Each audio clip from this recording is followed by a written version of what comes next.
Nós vamos estudar os cânticos dos degraus. Vocês sabem que os cânticos dos degraus são aqueles que o povo de Israel ia para Jerusalém para adorar, e alguns viajavam cerca de 250 quilômetros, e no caminho ia juntando aquela romaria, aquela romagem, aqueles peregrinos iam se juntando uns com os outros e eles iam cantando. Eles tinham 15 salmos que eles cantavam. Dizem que nessa época eles só cantavam esses 15 salmos, que são os salmos 120 até 134. É isso? São, né? 15 salmos. E esses salmos são divididos em vários temas. Eles não foram escritos propriamente naquela época, já eram salmos mais antigos. Por exemplo, tem um dos salmos que é de Davi, pelo menos um dos salmos que é de Davi. E Davi não era da época do templo, ele era antes, né? Era da casa do Senhor. Mas eles resgataram alguns salmos mais antigos e eles cantavam durante essa romaria. Então nós vamos ver no Salmo 120 o tema clamor. Salmo 120, clamor. Deus sabe da nossa angústia. Cleiton, pode ler? Versículo 1. Na minha angústia, clamo ao Senhor, e Ele me ouve. Ele também nos livra das acusações falsas que nos atacam. Ele queima os acusadores. Uma das coisas mais difíceis é lidar com acusações. Foi Spurgeon que falou que quando nós estamos calçando as botas, falando em bota, né? Quando nós estamos calçando as botas, a mentira já usou as calças e rodou o mundo todo. Então a mentira é muito rápida e não tem como você se defender se alguém quiser levantar acusação contra você. Por isso você precisa do Senhor, clamar ao Senhor. Jonas, versículo 2, e Val, versículo 3, e Dona Zenita, versículo 4. Senhor, livra-me dos lábios mentirosos, da língua enganadora. Que te dará, ou que te acrescentará a língua enganadora? Setas agudas do valente, e brasas vivas e zimbro. É assim que vai acontecer com aqueles que mentem contra os outros, né? Zimbro é uma madeira um pouco mais resistente que pinos, ou seja, é uma madeira que queima muito fácil. Então, aqueles que levantam mentira contra os outros serão queimados, diz a palavra do Senhor. E no versículo 5, a Deise pode ler, em lugares difíceis, entre pessoas difíceis, e o Ronaldo, versículo 6. Ai de mim, que peregrino em Meseque, e habito nas tendas de Quedar. Já há tempo demais que habito com os que odeiam a paz. Então o salmista ele morava em lugar errado, porque ele estava morando entre inimigos do povo de Israel, em Meseque, em Quedar, que já eram mais fora do território de Israel. E ele viu que isso foi um preço muito alto, porque aquelas pessoas odiavam a paz, e aquilo prejudicou muito a vida dele. Então, dependendo com quem você anda, você acaba sofrendo muito prejuízo e você acaba pagando um preço muito alto. Pessoas odiosas, pessoas que odeiam a paz e pessoas que não amam ao Senhor como você ama. É muito difícil estar no meio de pessoas assim. Neto, pode ler o versículo 7 também? Sou pela paz, Quando, porém, eu falo, eles temem pela guerra. Isso. Essa é a frustração do salmista, de estar no meio de pessoas belicosas, pessoas que querem sempre guerrear. Então o Salmo 120 fala de clamor. O Salmo 121 fala de socorro. Calel pode ler o versículo 1, falando dos montes de Jerusalém, onde Deus habita. Eleva os olhos para os montes, de onde me virá o socorro? O Rafael pode ler o versículo 2. Meu socorro vem do Senhor, que fez o céu e a terra. Alguns acham que esse salmo teve uma tradução que eles mudaram. Em vez de colocar montes, eles colocaram Senhor. Eu levo os meus olhos para o Senhor. Porque eles achavam que montes ia dar a ideia de que o crente pode orar para as montanhas. Mas isso é bobagem. A pessoa não precisava fazer isso na tradução, porque salmos são poéticos. Quando fala, eleva os meus olhos para os montes, são a cadeia de montanhas que existe em volta de Jerusalém, que é chamado de Monte Sião. E é uma forma de dizer que ali em Jerusalém Deus fez a sua presença, a sua morada. Então ele não está orando para a montanha, ele está orando para Deus. Ele faz isso como uma poesia, né? Estou confiando que o socorro vem do Senhor, fez os céus e a terra. Foi o Rafa que leu, né? A Tânia vai ler o versículo 3 e a Silvânia o versículo 4. Deus não dorme. Vocês duas dormem? Dorme, né? Dorme bem? Nem tão bem. Versículo 3. Ele não permitirá que os teus pés vacilem, não dormitará aquele que te guarda. É certo que não dormita, nem dorme o guarda de Israel. Então Deus não dorme, e aqui também fala que Deus não tira cochilo. Dormitar é daquela pescada, sabe? Então Deus não faz isso, porque se Deus fizesse isso, o mundo acabaria, né? A terra cairia. Ou seja, Deus ele está sempre acordado, cuidando de tudo. E Ele está cuidando das nossas vidas também, nos socorrendo. Deus não dorme. O guarda de Israel não dorme. Versículo 5, José... não, ela tem a pequena, né, Duda? Você vai ler o versículo 5 e o José vai ler o versículo 6, que fala que estamos protegidos dia e noite. Versículo 5. O Senhor é quem te guarda. O Senhor é a tua sombra, a tua direita. De dia não lhe fará mal o sol, nem de noite a lua. Então Deus ele está nos protegendo.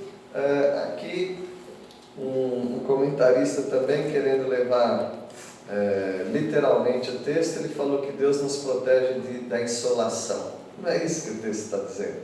Ele não está dizendo que o sol não queima a nossa pele. Você tem que usar protetor solar, você tem que se proteger do sol forte, senão ele queima assim.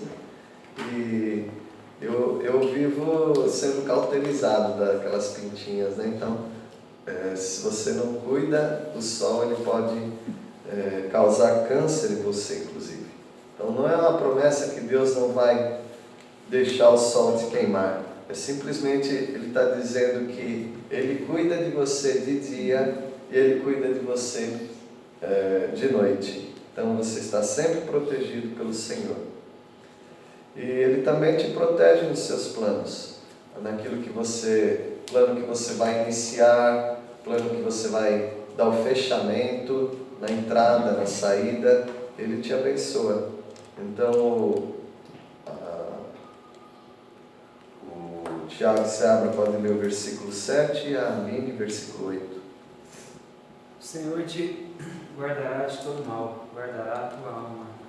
O Senhor guardará a tua entrada e a tua saída, desde agora e para sempre. Então Deus ele nos abençoa nos nossos planos. Às vezes é fácil começar um plano, depois a gente fala, por que eu comecei isso? Mas Deus vai abençoar na entrada e na saída. Mas precisamos nos colocar diante do Senhor. Então o Salmo 120 falou de clamor. O Salmo 121 falou de socorro. O Salmo 122 vai falar sobre a casa de Deus, que é o lugar de comunhão. A casa de Deus, quem escreveu não estava pensando no templo, porque não havia templo ainda. Quem escreveu foi Davi. Ele estava falando da tenda mesmo, da casa do Senhor, onde havia uma tenda modesta com a Arca da Aliança. E eles se reuniam em volta daquilo. E para ele já era ótimo fazer isso. E ele tinha grande alegria. Então, a casa do Senhor, nós podemos dizer que aqui hoje nós estamos na casa do Senhor. É um lugar de adoração, de comunhão, e que o crente verdadeiro, genuíno, ele se sente muito bem na casa do Senhor. Agora, se é um crente que não é muito achegado às coisas de Deus, que há, né, a esse tipo de crente, ele não se alegra tanto de estar na casa do Senhor.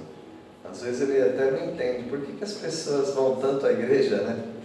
Então, versículo 1, seu Zé de Paula vai ler, tá bom, seu Zé? Versículo 1, e o Darcy o versículo 2. Alegrei-me quando me disseram, vamos à casa do Senhor. Os nossos pés já se encontram dentro das suas portas, ó Jerusalém. Jerusalém é uma cidade mais ou menos pequena, mas o local do templo, onde havia, né, o local dos muros, era um lugar bem pequeno, era um lugar de 2 quilômetros quadrados. Então era um lugar bem pequeno. Não era todo mundo que conseguia entrar ali. Um aleijado, por exemplo, não podia entrar. Uma mulher poderia, mas ela ficaria até o pátio das mulheres. Ela não poderia adentrar muito. E os gentios também não podiam, porque eles não eram propriedade exclusiva de Deus, como foi lido hoje. Então tinha limitações. O salmista está muito contente que ele já está com os pés dentro de um lugar que só pessoas bem privilegiadas estavam. E hoje nós estamos na presença de Deus através de Jesus Cristo. Isso é um grande privilégio nosso. Versículo 3 agora. O lugar do povo de Deus tem que ser o nosso lugar. João, pode ler? 3. Jerusalém está bem construída, com muitos espíritos e compacta. Uma cidade compacta, uma cidade amontoada, uma cidade que tudo acontece ali, né? Todas as coisas aconteciam ali. E ele estava muito contente de estar nessa cidade. Versículo 4, a casa de Deus é um lugar de gratidão. Nós vamos até a casa do Senhor para agradecer junto com os irmãos pelo que Deus tem feito. E Dani, pode ler o versículo 4? Para onde sobem as tribos do Senhor, como convém a Israel, para renderem graças ao nome do Senhor. Para agradecerem, né? Renderem graças ao Senhor. Joãozinho, pode ler o versículo 5, na casa de Deus está a justiça. Lá estão os tronos de justiça, os tronos da casa de Davi. Aí nós pensamos, é esse lugar que eu quero estar. Veja que no Salmo 120, aquele salmista estava morando em lugar errado, era um lugar que não havia paz. Então a gente pensa, estar na casa do Senhor em Jerusalém é um lugar muito bom, porque é um lugar de paz. Mas não é. Infelizmente, Jerusalém não tem experimentado a paz nunca. Na época de Salomão um pouquinho, mas até hoje Jerusalém não é um lugar de paz. O casal Melo pode ler os versículos 6 e 7 e 8 também. 6, diz assim: orem pela paz de Jerusalém. Vivam em segurança aqueles que te amam. Haja paz dentro dos teus muros e prosperidade dentro dos teus palácios. O 8 diz: em favor dos meus irmãos eu lhes direi, paz seja com você. Então é um desejo que Jerusalém esteja em paz, mas nós sabemos que nunca vai estar até que Jesus Cristo, o Messias de Israel, entre em Jerusalém. Até lá não vai ter paz. Então daqui para frente só piorando, né? Na falta de paz em Jerusalém. E o versículo 9, o povo de Deus não pode rejeitar Israel. Versículo 9: por amor da casa do Senhor nosso Deus, buscarei o teu bem. Então nós precisamos buscar o bem de Jerusalém nas nossas orações, no nosso coração. Mesmo quando os noticiários começam a falar mal de Israel, e eles vão falar sempre, saiba que, embora a gente não se envolve com política, esse é um caso especial, é um caso em que Jerusalém é o povo de propriedade de Deus. Então, nós temos que orar por eles, para que eles sejam salvos e para que os planos de Deus, antes de serem completados, né, eles se convertam antes. A gente sabe que muitos não vão se converter, mas nunca judeus se converteram tanto como nos últimos 5 anos. Isso é uma bênção, né?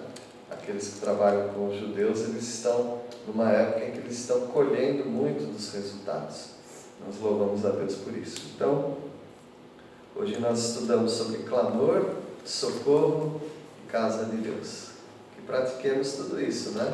Clamar ao Senhor, pedir socorro e confiar que dele vem o socorro, e também ter o prazer de estar na casa de Deus. Amém? Deus abençoe os irmãos. Vamos orar. Agradecemos a Deus por esses salmos. Devia ser um momento muito especial de alegria, eles pensando nesses temas e cantando, comentando, e nós temos a oportunidade de repetir isso aqui hoje, de comentar esses salmos que eles cantavam antes. Agradecemos ao Pai pelo o cuidado que o Senhor tem. Nós podemos clamar que o Senhor ouve, podemos esperar pelo Teu socorro, que o Senhor nos acorde, e também nós podemos estar na Tua casa nos alegrando com os irmãos. Obrigado, Deus, por esse privilégio. Em nome de Jesus que nós oramos. Amém. Amém.